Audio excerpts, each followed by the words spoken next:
Hey there, fellow travelers. Ever wondered what it's like to sail through the heart of Europe's most beautiful cities on a floating boutique hotel? Today, we're taking you on an exclusive tour inside a typical river cruise ship, showing you everything you need to know about these intimate and luxurious vessels. Let's start with where you'll be spending your nights. The cabins.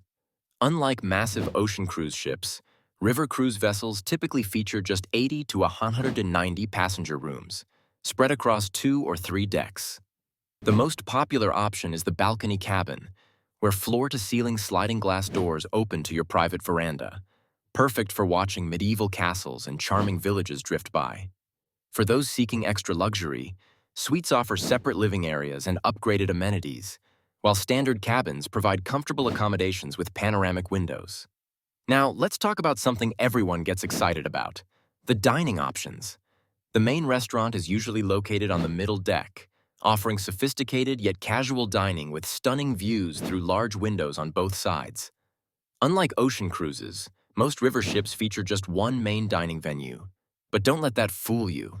The quality is absolutely top-notch, with menus changing daily to reflect local cuisines. Many ships also feature a more casual bistro or cafe at the bow, perfect for light lunches or afternoon coffee and cake. One of the most impressive features of river cruise ships is the observation lounge.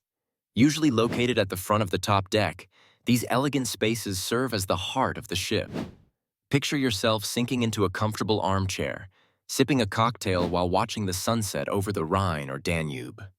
These lounges transform from peaceful reading spots during the day to entertainment venues at night, hosting everything from local musicians to cultural presentations. Speaking of views, let's head to my favorite part: the sun deck. This open-air space runs the entire length of the ship, offering 360-degree views of the surrounding landscape. You'll find comfortable loungers, shaded seating areas, and often a walking track for those morning strolls. Some ships even feature herb gardens, putting greens, or small pools. But here's the clever part: everything up here is designed to be easily lowered or removed when passing under low bridges. What makes these ships truly special is how they maximize space while maintaining an intimate atmosphere. You'll find thoughtful touches everywhere, from cozy libraries and card rooms to well-equipped fitness centers and spa treatment rooms. And unlike ocean cruises, you're never more than a few steps away from any amenity on board. So, there you have it, folks. Your insider's look at what makes river cruise ships such unique and wonderful ways to travel. If you enjoyed this virtual tour, don't forget to hit that like button and subscribe for more travel content. Have you ever been on a river cruise? Let me know in the comments below. Until next time, happy cruising.